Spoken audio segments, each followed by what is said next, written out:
Comment expliquez-vous la différence de niveau affichée entre les deux mi-temps pour votre équipe? Io non direi primo o secondo, io penso Alors moi, je dirais pas qu'il y a vraiment une différence entre la première et la deuxième mi-temps. Je pense qu'ils ont plus dominé les 30 premières minutes, mais nous, on a bien fini la première mi-temps et bien joué la deuxième.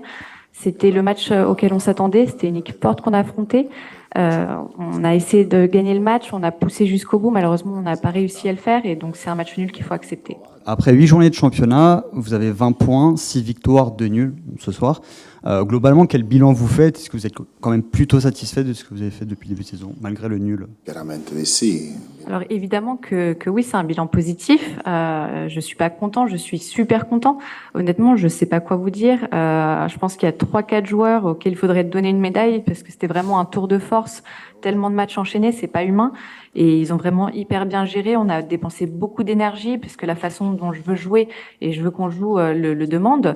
Donc je veux vraiment féliciter l'équipe ce soir. Et c'est vrai qu'on voulait gagner, on n'a pas réussi, mais c'est quand même positif. Votre style de jeu, concernant vos deux milieux de terrain, Valentin Rongier et Jordan Verretou, en phase défensive, on comprend très bien pourquoi vous les mettez, mais est-ce que quand il faut aller chercher un résultat, ils n'ont pas un peu trop le même profil ou ils sont un peu trop neutres peut-être?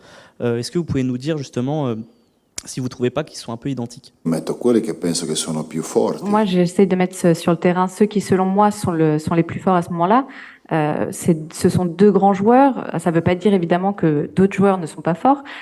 Aujourd'hui, il y avait aussi un problème de terrain. Ça, c'est quelque chose qui m'a pas plu. J'en ai parlé avec les dirigeants du club.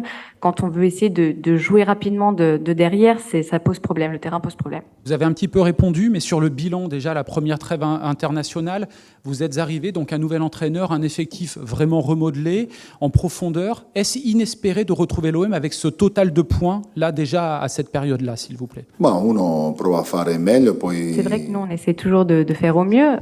Il faut voir aussi en fonction de la qualité du travail, la qualité de l'effectif.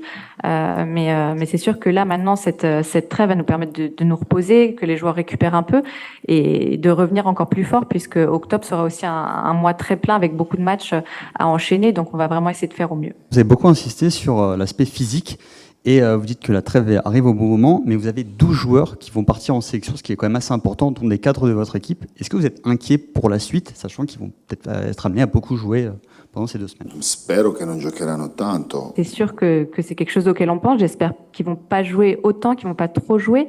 Après, ça peut arriver. Il faut l'accepter. C'est normal. Donc, j'espère que comme quand même dans les sélections, il y a beaucoup de joueurs, j'espère qu'ils joueront au maximum un match. Mais bon, on peut pas le prévoir.